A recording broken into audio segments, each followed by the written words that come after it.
Really now? This is way more trouble than I could have asked for.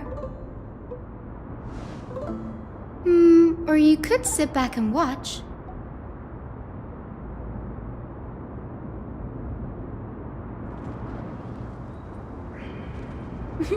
I'm kidding, Danny.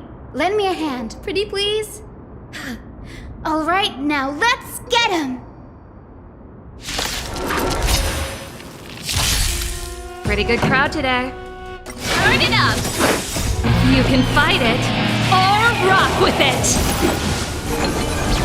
Spend freely.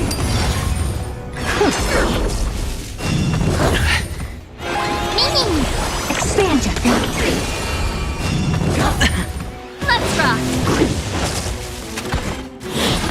That's it! All in.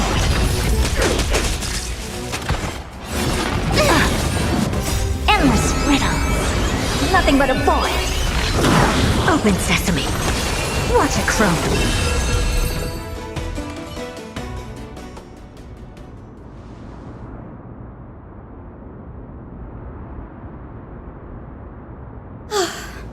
The Black Tide is remarkably quick to detect the light of Amphorius. So or rather, the blessings of the Sky Priest in me, might have unknowingly called them to me. Anyway, never mind that for now. Here, you might want to have a look at this. I found it around here and thought it might be of interest to you.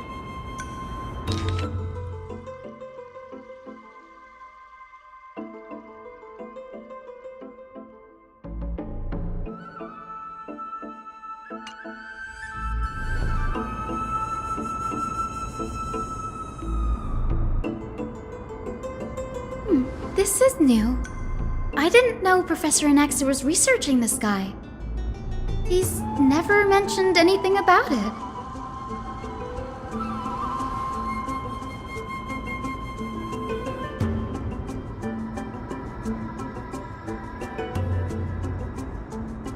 Might is an understatement. Anaxa has never been one to venerate the gods, nor has he ever found it within himself to put any faith in the prophecy. People have come to think of him as a heretic, even in a place as liberal as the Grove. Yet, it is also this very blasphemer that Circe's favors. Fate sure works in mysterious ways.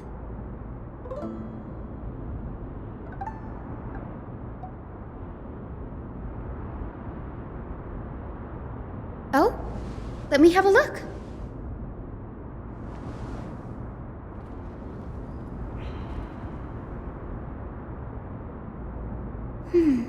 By the looks of them, these scrolls are records of two conversations that took place in the same setting, one after the other.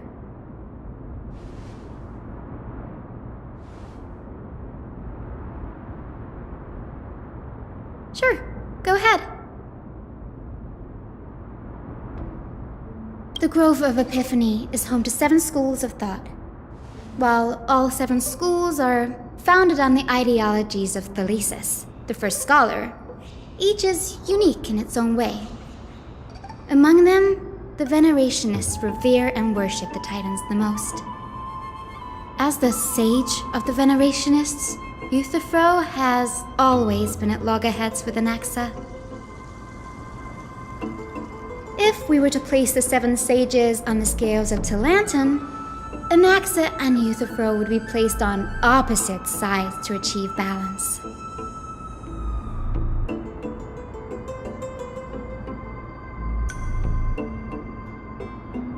Nearly everyone in Amphorius has heard the story of the skyships by now. Aquila's stature is loftier than the heavens, and their divine retribution is merciless. That's why it's no use building giant skyfaring ships. Oh, but I do wonder if a supercharged mini treaty cannon could slip past their watch.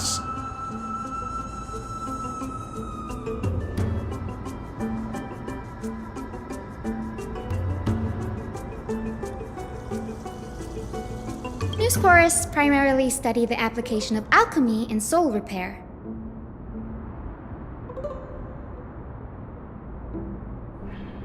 Everyone considers Anaxa a blasphemer, but that has never stopped him from sharing his ideas, no matter how taboo. If you must say that he's hiding something, then it's likely what lies beneath his eye patch.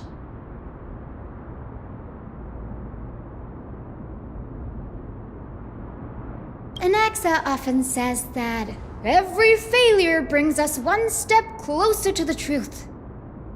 Perhaps, to him, the crash of the skyship carries a different interpretation. The firmament is not impenetrable. On the contrary, it was precisely because the skyship represented the first step toward breaking free from the shackles of the earth that it provoked the wrath of the Sky Titan and brought divine punishment upon itself. It's a shame that the majority of the Grove's research on Aquila was headed by the Venerationists, with sacrificial rituals making up a predominant part of their findings. Discourse about more esoteric subject matters in relation to Aquila dwindled even further after the skyship incident.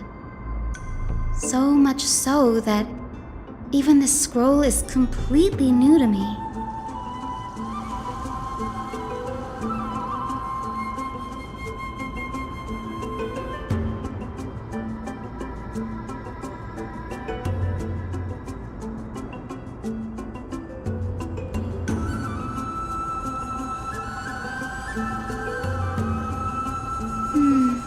That's what I'd like to know.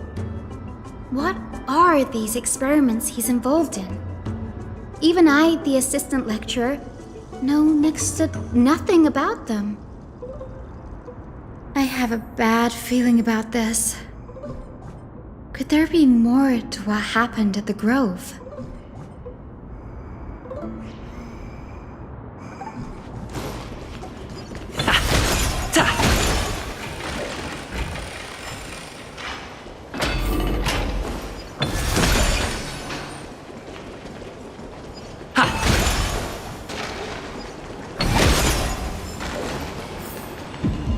This is the Library of Philia, a place where the Grove stores its collection of tomes.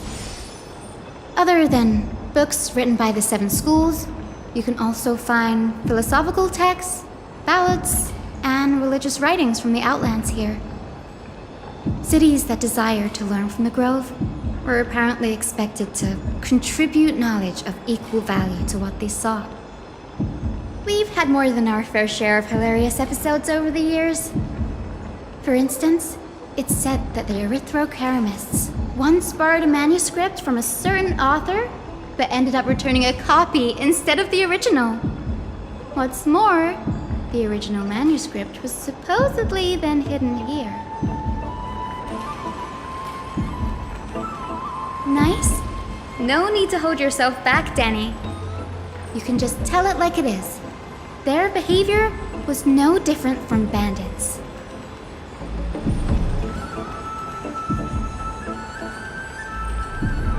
Whew, you've got me there.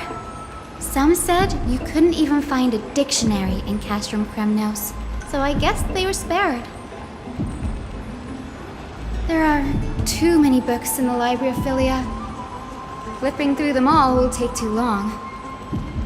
Why don't we use the Biblioslate to search for the texts we need? We can bring them back to Akama for reading after that.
In here. Whoa. Are these all complaints about him? I can already see what they must have written. Anaxa has no respect for the gods. His very existence undermines order in our society. They're probably all things like that.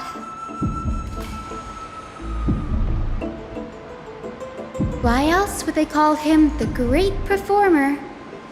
When Anaxer established his school of thought, the first thing he apparently did was read his own work to everyone. Are the Titans truly an accurate reflection of what humans think gods should be?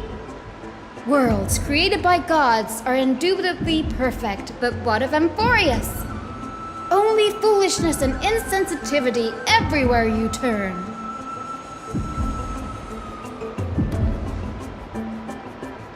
They marched him straight to the seat of judgment before he could finish.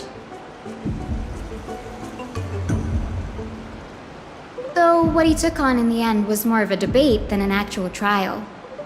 He had to address every one of the scholar's allegations, or face expulsion from the Grove. The first allegation was... Do you agree that since the Titans created the heavens and earth, so the mountains, rivers, and seas must likewise be their creations?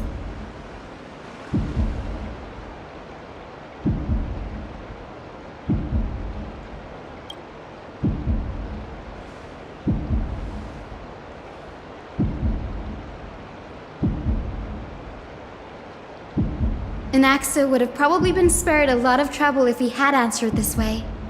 Instead, he quoted past instances of the flame chase journey and posited that humans have the potential to take over the divinity of Titans.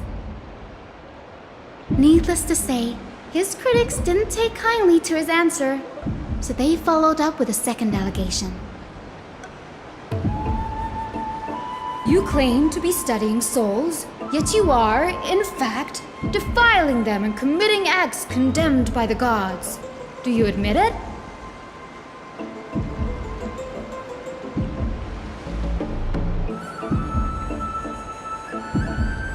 Anaxa always wears an eye patch, never removing it, even when alone. Some say he used one of his eyes as an alchemical ingredient. Every being in the world owes their safekeeping to Kefali, and this is even more so for the Chrysos heirs who have divine blood coursing through them. If he has really done something of that nature, then it'd indeed be sacrilegious. Thankfully, they had no way to prove it, so it amounted to nothing more than an allegation in the end. One by one, Anaxa engaged in wars of words against those who would challenge him. Toward the end, a scholar asked him, "Anaxagoras, have you any respect for the gods?" It was only after a brief silence that he answered, "I have never denied that Titans are meant to be noble constructs."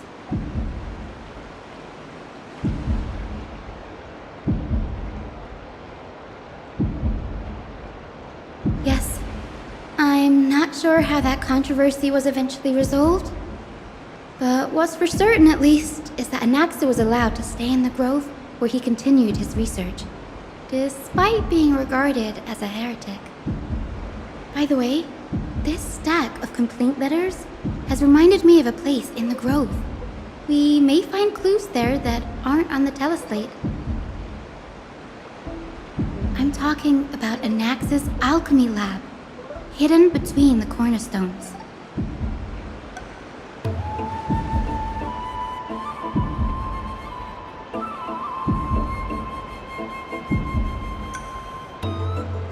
It's a well-kept secret.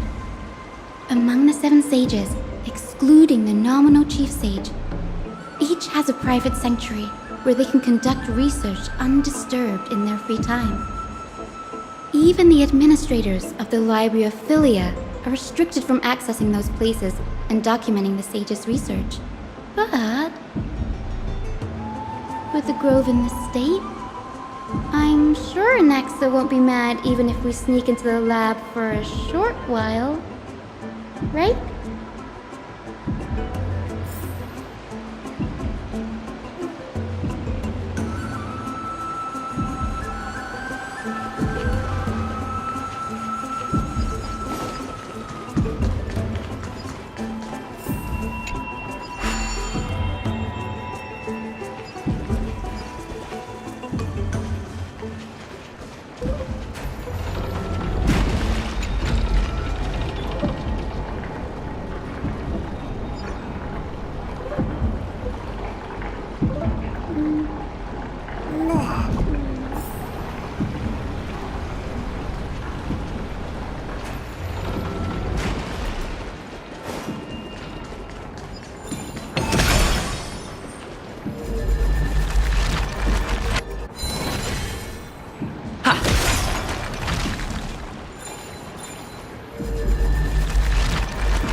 This is the place, but where is everything?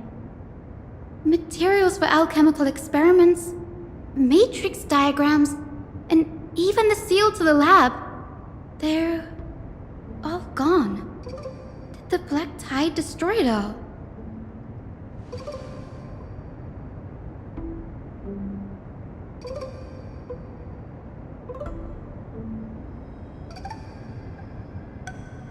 No, not even close.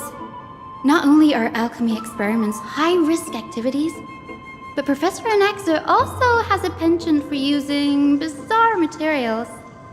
Students often saw him walk in looking right as rain, but come out covered in soap with his hair singed. Naturally, no one dared to come near this place. Huh? That bookshelf over there seems to be the only thing still intact.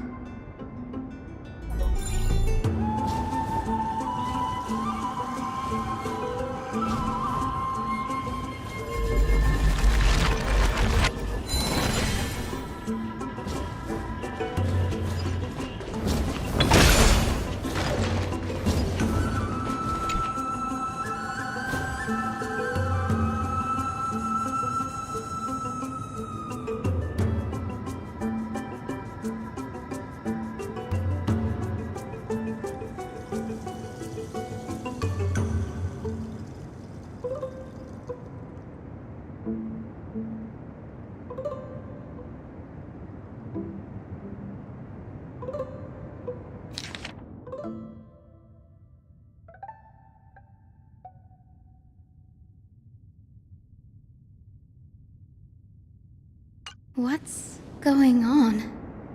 Anaxa is conducting research on our friends in Alchema and... me?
It wouldn't have been so strange if he had focused only on Cassie, given her own curiosity about her origins.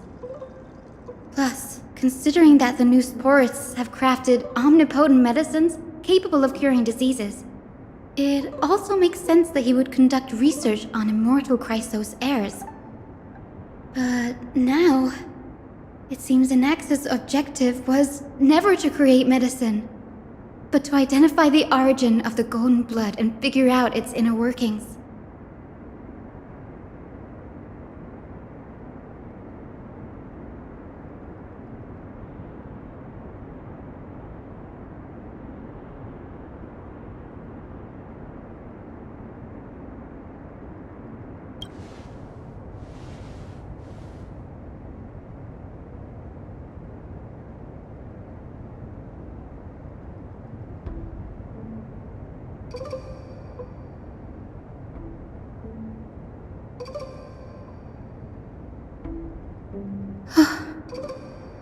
Danny, look at this. I have a bad feeling about this.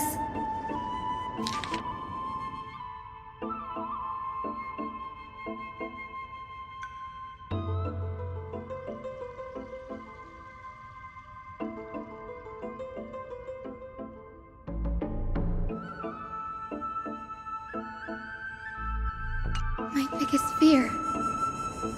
It's come true. After going through his notes, I think I can piece it all together now. Anaxa was carrying out experiments on soul transmutation.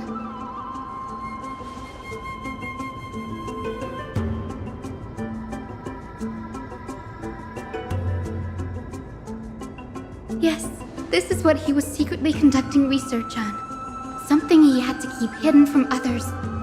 Compared to his public speeches, this is the real blasphemy. Oh, I just thought of something. Do you remember when the black tide was approaching? The Grove had planned to send Cersei's core flame to a safe place. But an accident happened along the way, and Anaxa lost his life in the process?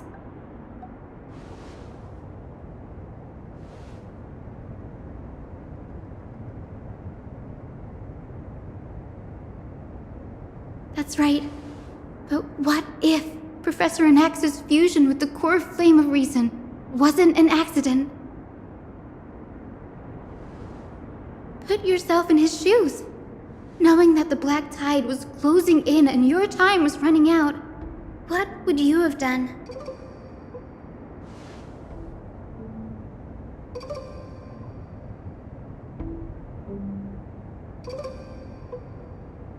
Exactly.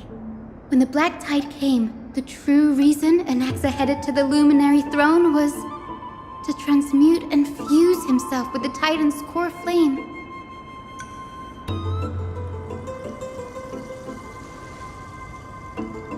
No. Judging from how he reacted after the event, the results came as a surprise. Maybe he failed to consider the possibility that Circes would make a similar decision. The manuscripts detailing all the alchemical formulae have been taken away. His research is still ongoing.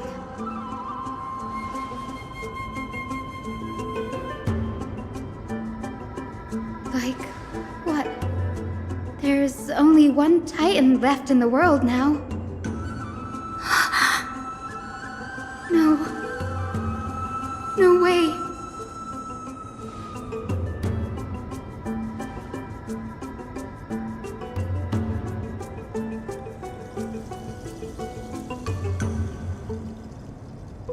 He's after Kefali. Sir, this sky above us, it's not real, is it? Of course not. This is just an image from a projection device used for educational purposes. A simple trick. The day-night cycle has been lost to this world, so that students like you may still learn about the night sky. Astronomers have harnessed the Titan's miraculous power to manipulate the light, projecting the nights of the past here for you. Much like how the sky above the holy city is also illuminated by Kefali's dawn device.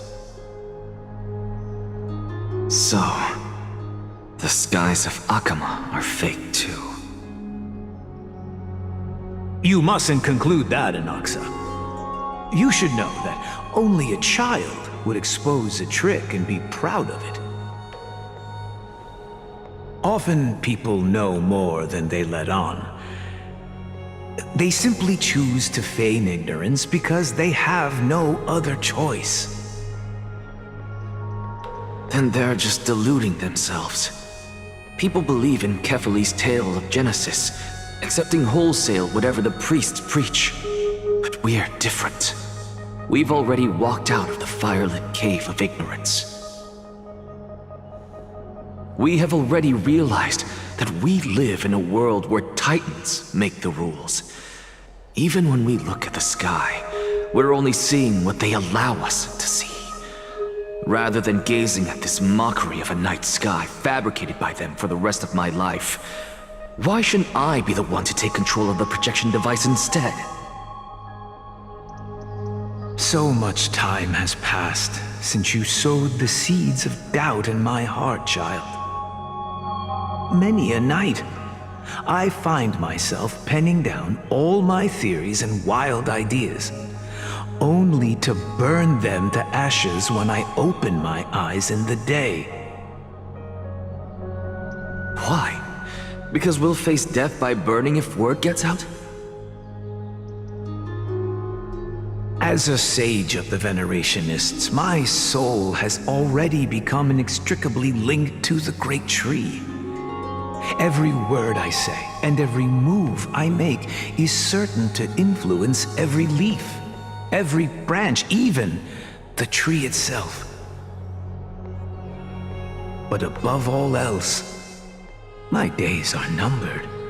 Instinctively, I have my doubts about the golden blood, and the human soul, yet I have no means of verifying them.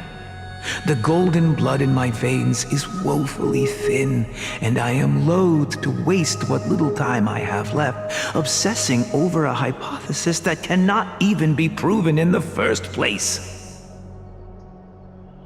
But I can, sir. I can do it for us.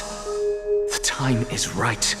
Give me all that I need, and I shall accomplish this grand feat on your behalf.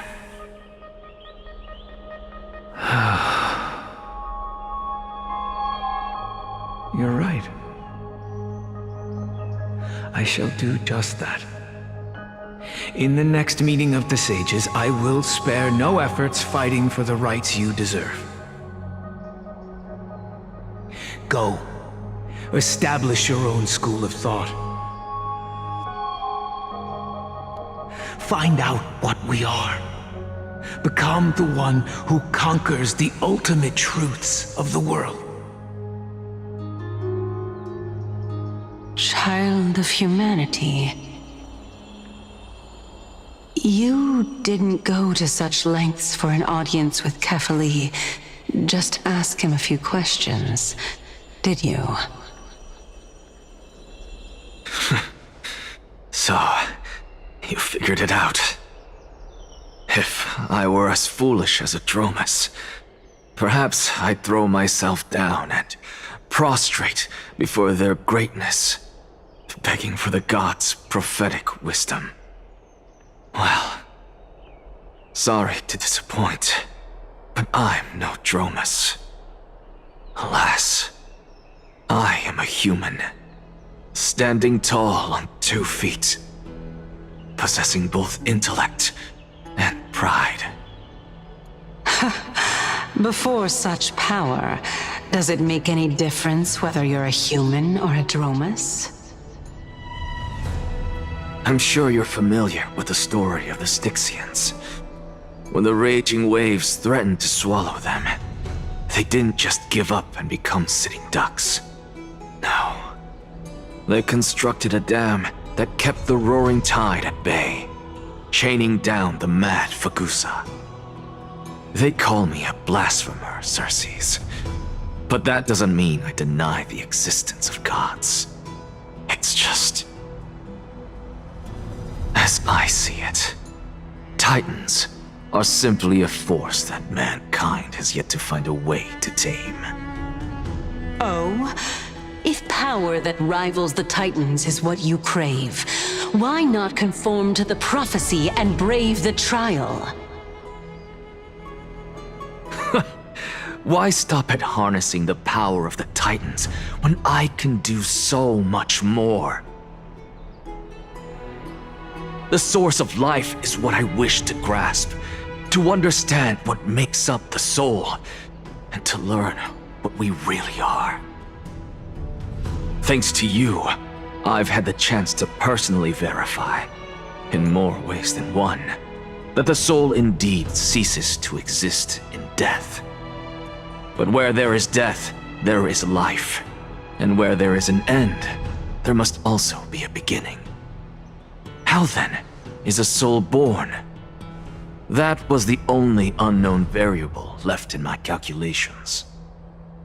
And by the sound of it, you have already formed a conjecture. No, I have already drawn a conclusion.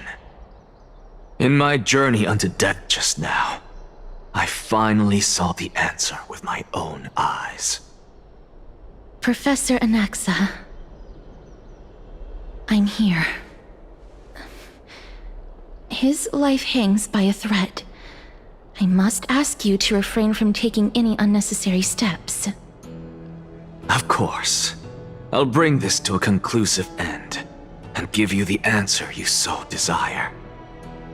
However, in accordance with the principle of equivalent exchange, I must also demand from you what I need. As you wish. Don't you care to know what the price might be? It's a matter of uncovering the truth about the Death Titan and his survival.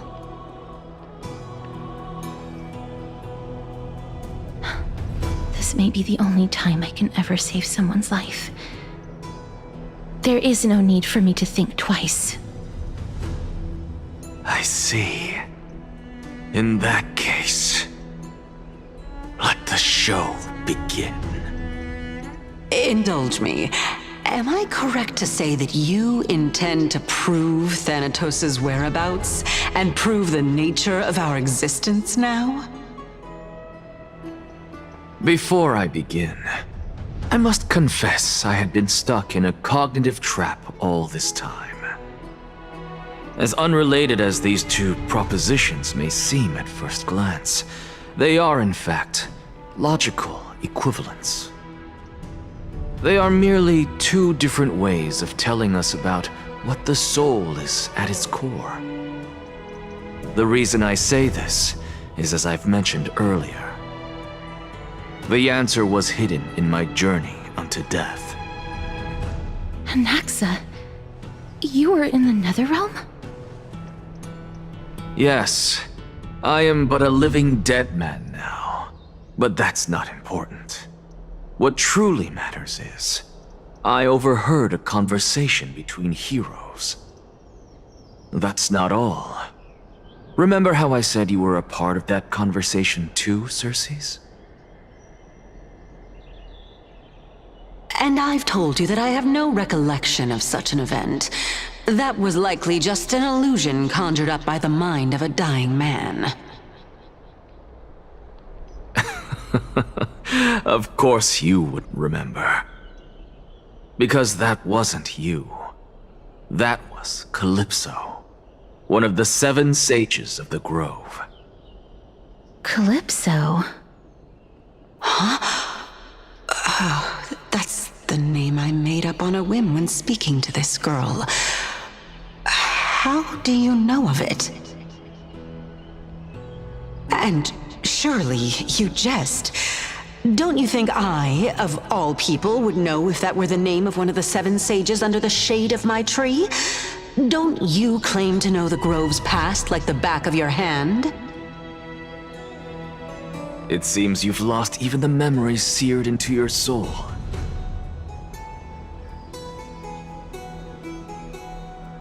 Use your head, Circes.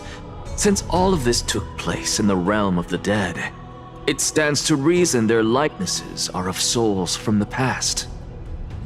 The living cannot step foot into that world, so who could they be? Think about Calypso. Why does she share your likeness, yet you have no idea who she is? The answer is evident, is it not? Those fallen heroes are the mortal incarnations of the Titans before their ascensions to godhood. The gods aren't master creators born out of thin air, and they are no different from humans, because they all evolved from one.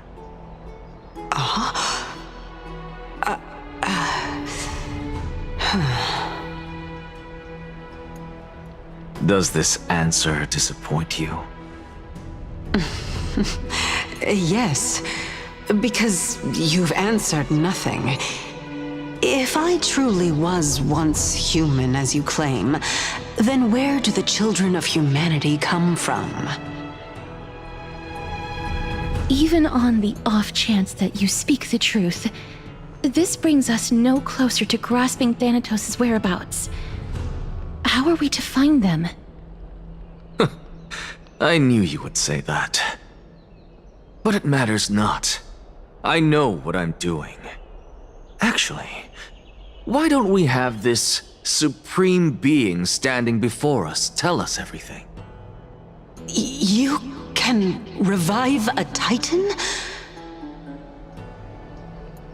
Humans cannot return from the dead. Neither can gods. But all we need to do is look at this from a different perspective, and the problem will resolve itself. The solution is simple. Just like what you did to me. If I'm reborn as Kefali, I can rebuild the world and all within it as they once did. Simple, is it not?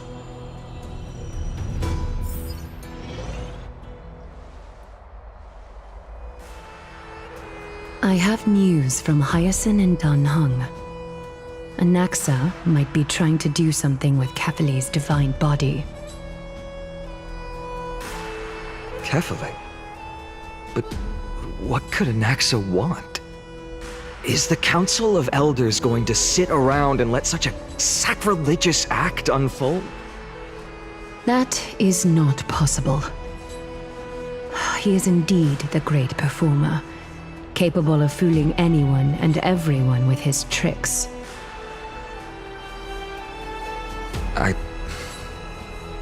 I'm sorry. No need for guilt, for this is good news to us. The Council of Elders has found themselves a traitorous ally. Anaxa's ambitious desires will be something we can exploit. What we should be doing now is to keep our eyes peeled for whichever trickery Kindness is up to, and react accordingly to thwart her plans. Being Akima's political center, the Demigod Council holds just as much significance as the Vortex of Genesis. Someday, after my duty is over, this site will take the place of the battlefield where you hunt gods, become the next challenge you ought to overcome. Till then, it's best to get used to this place as soon as possible.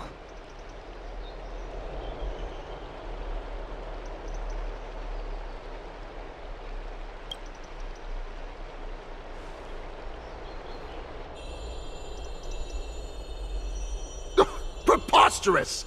The Christos heirs only have their standing because of the Council of Elders! How dare they trample over it!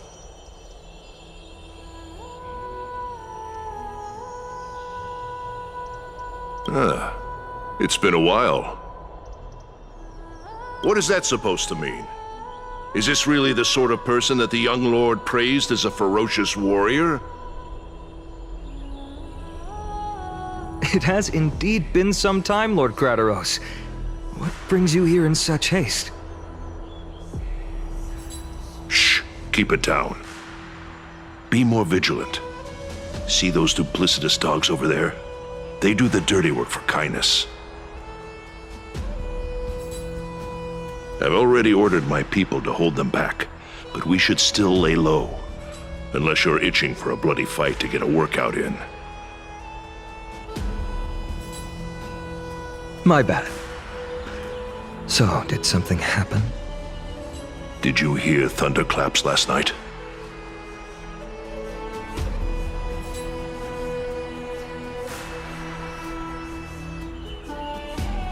Thunderclaps are beacon signals of strife.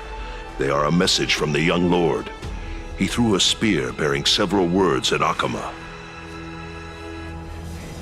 Watch out. The Flame Reaver is back. I guessed as much. We didn't actually kill them back at the Kremnos Arena. I figured this is something you would want to know. We Kremnoans never back down from a fight. So if you plan to take that thing down in a battle, reach out to me anytime. You have my gratitude. I will let Aglaya know about this right away. Remind her to be on her toes while you're at it. That vicious Kindness has been unusually active lately. Those lackeys she keeps undercover have been going in and out of the city a lot more frequently these days. Some even seem to be getting Kremnoans to defect to the Council.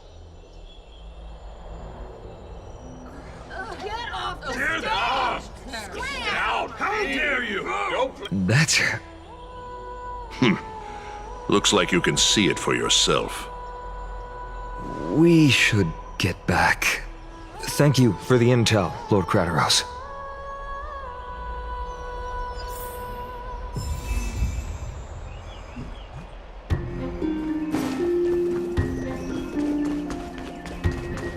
By Kefali into Lenten above, as the Theoros, I have Aglaya, what happened here? I know about the poisonous fangs of that king snake through the golden threads. In the past, I would be confident about keeping her in check, but I admit I am now unable to do so. What do you mean? It is no longer about eloquence or arguments. I have been a demigod for far too long, that I hardly have any humanity left. Before I realized it, I have become no different from these hypocrites, no longer capable of relating to the people. This has come a lot sooner than I expected. But perhaps it is time. I need you to step up, Finan, in order for me to retreat behind the scenes. Yes, this is my duty, but... It is far easier for the Council of Elders to fool many than just fool one person. Their so-called more support is no more than a ruse to distribute power using words instead of lances. There is no glory in winning this debate, but that makes having respect for humans so much more priceless. Finan, you are a Chrysos heir without flaw, capable of relating deeply with humans. I appreciate what you've taught me, Aglaya. I hope we'll live up to your expectations and win this debate.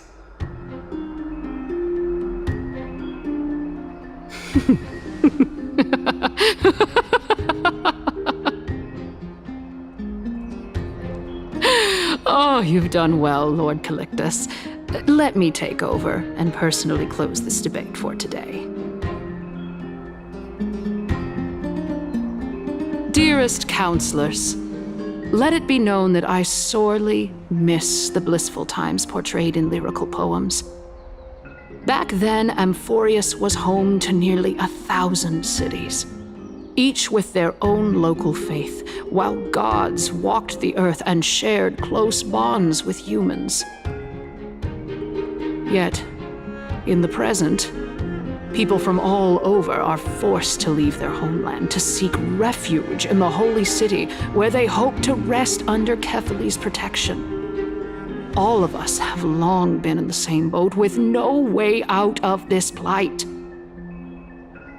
We didn't have a choice in the past, but now, the Council of Elders brings to the table a new possibility. All I have left is one question for you. Would you rather strive toward the unheard of Era Nova, or return to the prosperous Era Chrysia of our past?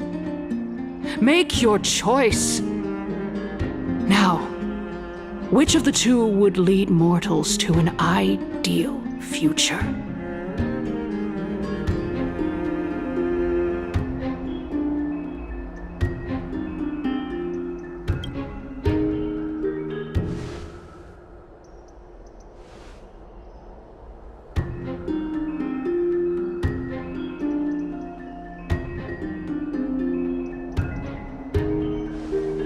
We all know that Era Chrysia is a thing of the past, Lady Kindness. Please, enlighten me. How does the Council of Elders plan to turn back time? Let the 3 Titans of Calamity be born, and Era Chrysia is nevermore. But bring demise to those Titans, and Era Chrysia will descend upon us again.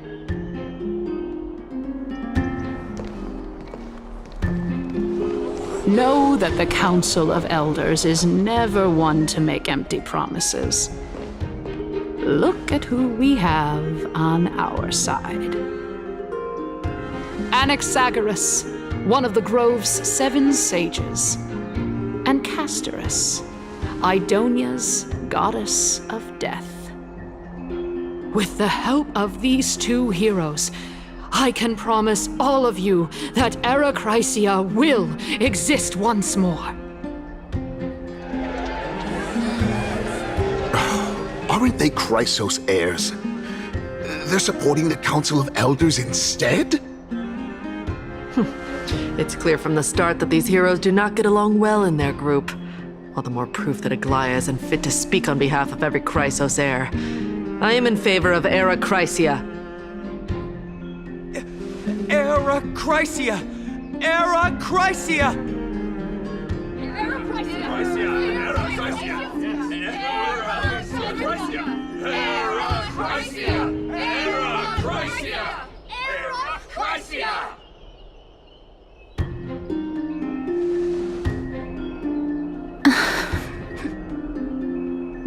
Castorus? Why are you standing over there? You finally arrived, Naxa. So have you, Cass. Don't worry, Aglaya. Well, I know that you have many queries. Could you continue to converse like how the citizens normally do? Tell me, dear citizens, if we successfully retrieve and return Thanatos' core flame without anyone passing the Death Titan's trial, what would happen next? The answer is simple. We will have a chance to rid the world of death and bring Amphorius back to an era when all beings live forever. We'll usher in a new future that will be entirely different from the flame chase journey. He's one of the 7 sages. That's impossible. I really don't believe this. Your proposal is much too idealistic. As long as the Black Tide still exists, how can we go back to the old days? Remember what I previously said? Kefali's core flame is guarded by the secret power of the Council of Elders. Plus, Pagusa's water curtain will be able to block out any external perceptions. Tell me, dear citizens, have any of you ever seen even a glimpse of the threat that this person is talking about anywhere within the walls of this majestic holy city?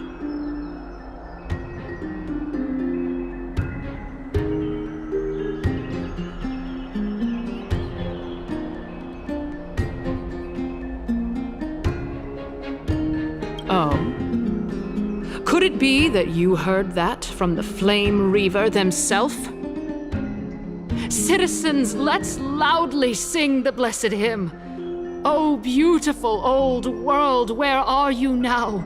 Oh, legendary Eracrysia, return to the mortal realm. After the destruction of the 3 Titans of Calamity, the Flame Chase journey will have to end. Eracrysia! Yes! Yes! It has to end! It has to end! It has to end! It has to end! This is bad. The masses are now totally riled up. Anaxa, pray tell. Everything that you've mentioned hinges on the premise that we can find Thanatos' existence, right? Thank you, Lady Aglaya, for still caring about this city. However, dear citizens, we are truly fortunate and blessed. For Castorus, Idonia's goddess of death, will surely find Thanatos under my guidance. What? With that, I solemnly promise that the core flame Lady Castorus brings back will be personally managed by the Council of Elders. Thereafter, if we are able to garner the support of all of you at the Citizens' Assembly, we shall spare no effort in ensuring that the Eracrysia will return to our world once again.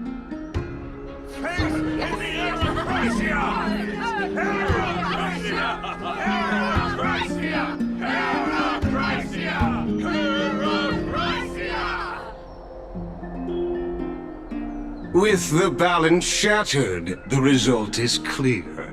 By Kefali and Talentin above, as the Theoros I have observed. Akama has chosen her destiny. The issue up for discussion at this Citizens' Assembly shall be modified to the suspension of the Flame Chase journey. This resolution shall be put up on the Wall of Heroes, such that all citizens are aware of the city's way forward.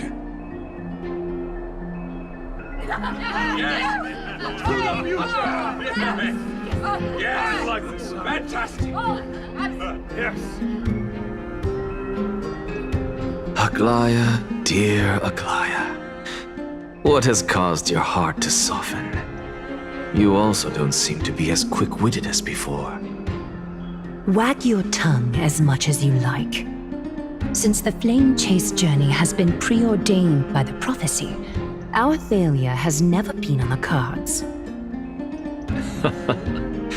Well then, I guess we'll find out if that's true at the Citizens' Assembly.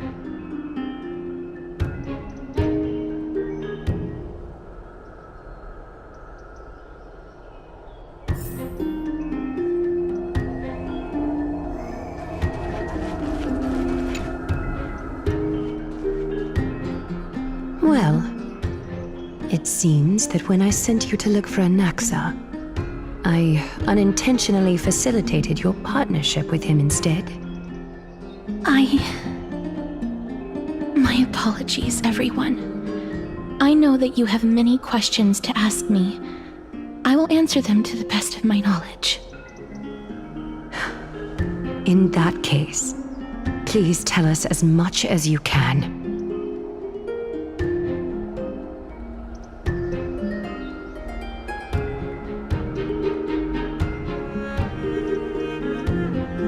In actuality, he showed me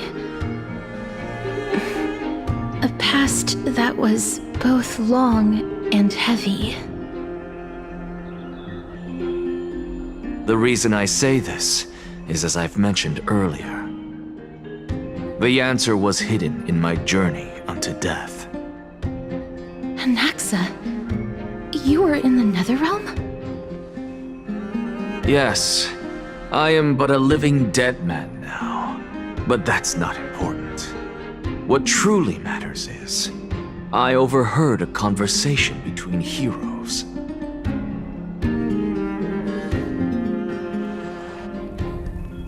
Have you heard of this tale before? A tale about the ocean god's treasured pearl, our hometown. It was a seaside town which enjoyed the ocean breeze and glorious, peaceful times, thanks to the wisdom of its ruling queen. Until one day, an evil dragon descended upon the town. Its wings were large enough to blot out the sun, while its claws were sharp enough to rip the waves apart. It barged into the tall tower and devoured the queen's beloved daughter. It even settled itself in her bedroom, like a tyrant king. The queen assembled 300 warriors who managed to subdue the evil dragon by chaining it up. However, when the queen slit open the dragon's belly, she realized that the princess had long since been digested, and all that was left of her was a pile of bones. Devastated, the queen wept for several days. It was then that a devious, smooth-talking scholar arrived at the palace and suggested that the princess could be revived through the use of dragon bone and dragon blood. That liar called this process the secret art of alchemy. The princess was reborn! The queen was overjoyed, blissfully unaware that the evil dragon's soul still lurked within the princess's body. As revenge, the evil dragon swallowed the poor queen, the glib liar, the courageous warriors, and all of the town's innocent civilians in a single gulp. Worse still, the souls of the deceased refused entry to the Netherrealm because they were filled with regret. Forced to roam the mortal realm, these resentful souls ultimately converged into a river of souls that would not retreat for a long time. The terrifying death had consumed all. Thereafter, our hometown fell into ruin as well. Until...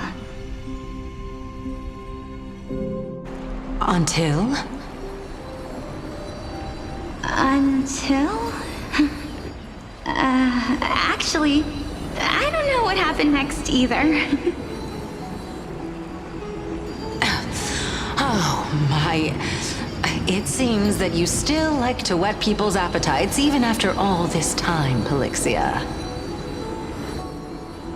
So, according to your story, this is how I used to look?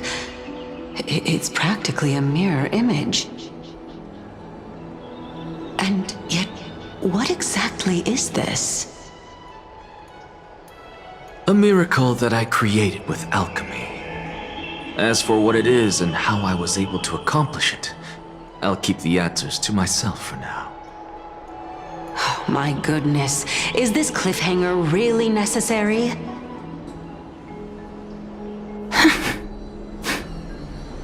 Quiet, Titan. Continue to enjoy this splendid play, and the truth will naturally reveal itself. Dragon, huh? I've heard this legend before. In that case, what do you think of it? I think that this so-called alchemy was a tenuous analogy added to the story by future generations. After all, you've never heard of a tradition of alchemy in your hometown before, have you? Indeed. Before I left home to pursue my education, I never even knew that anybody was looking into this area of study. Therefore, we can just treat this tale as a fable told to young children. A fable, you say? If so, what moral is it trying to impart to the kids? I guess it might be the concept of equivalent exchange? Oh? I thought the moral might be closer to something like honor the dead. Huh. What? At a loss for words? No, I merely realized that we're both thinking of the same principle.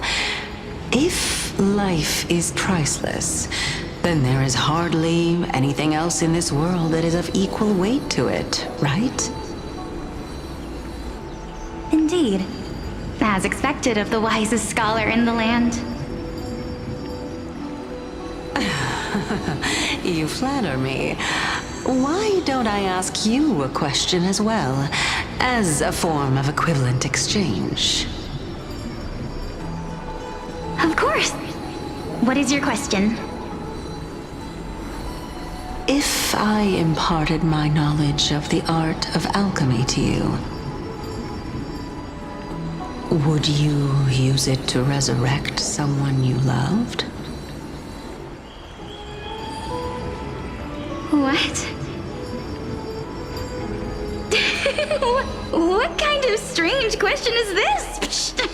I got it. You're just trying to get me to tell you whether I like anyone, right?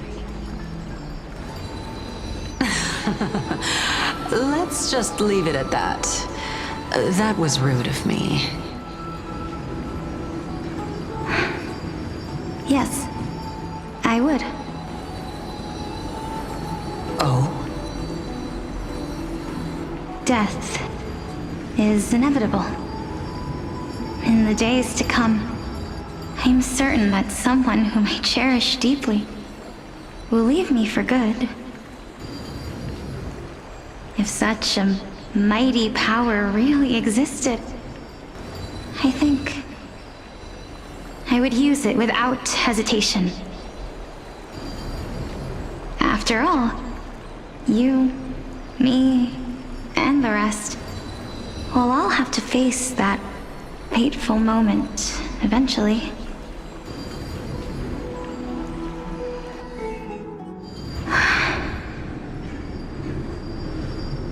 My time is finally here.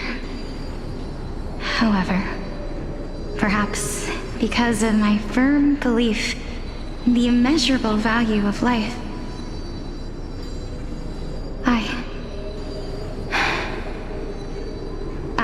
am unable to complete the trial. You shall wither, and through that, the dead will sprout again from the remains, and be reborn with the dead flame. It is a pity that fate is such a cruel mistress.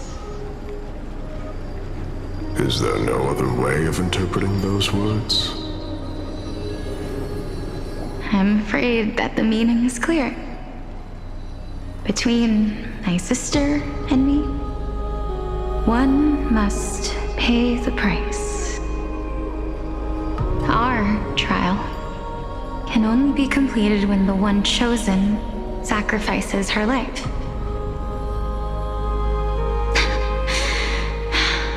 I'm afraid that the prophecy might even have selected a pair of twins for this exact purpose. Fortune makes fools of us all. My sister is prepared to sacrifice herself. And yet, I can't do the same. How absurd. My time is almost up, but I'm still afraid to welcome death. What should we do? If I'm ultimately not able to make up my mind... Since Chaos is willing to guide all of us and leave this trial to the end, there is still plenty of time for you to ponder. That's right. Don't allow the fog of an uncertain future to cloud your mind. Trial, prophecy, the topics that they're discussing seem familiar. But these three people must not have left their names in the epics. Otherwise, I would have some recollection of this. Amphorius's history before the Titans were born was complete chaos. Is that not strange by itself? I have long held three hypotheses about this. However, let's continue watching for now. Calypso, Polixia, and this warrior. I seem to have met him somewhere before. Regarding this matter, Nias, are you confident that you'll complete your trial? Of course. Though, I am worried about what will happen once I've emerged victorious.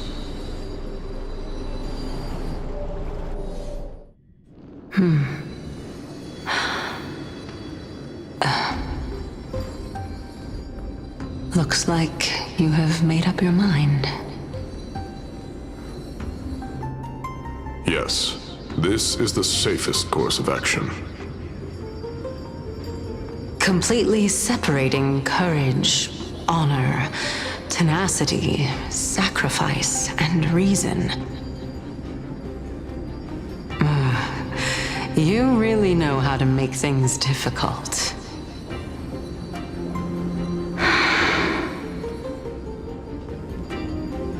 Please, young lady, witness my fall and demise. Lady Calypso, you shall host the soul-rending ceremony. I do not understand. Why would you dare to sacrifice yourself for a future that you won't get to witness? Because this is our destiny. The power that resides within me is so intense that I will one day be engulfed by it. Furthermore, a valorous death before glorious return has always been the path I chose to walk. A journey I began long ago. If your sister or Chaos were in my position, I believe they would make the same choice as well.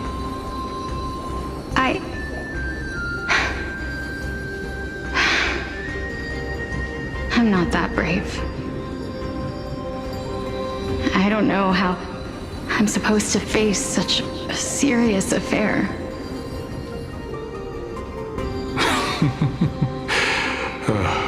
Despite being Death's chosen one, it seems you still don't know how to face it.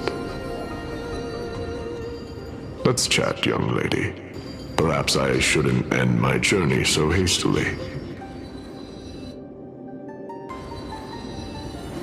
Since there's still time, I'm not worried about letting fate wait a little longer. Of course. This warrior is Lord Anias.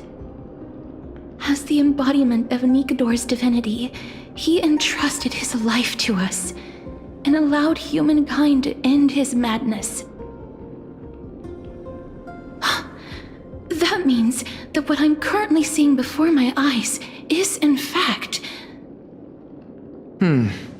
Looks like one hypothesis of mine has already been proven true. These heroes are the true forms of the Titans, before they attained their divinity. If so, the chosen one of death that he speaks of is actually...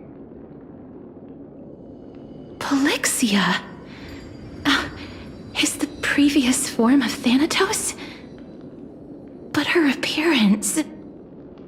If this is true, as long as we can find out where she went, we'll naturally be able to figure out the location of the Death Titan.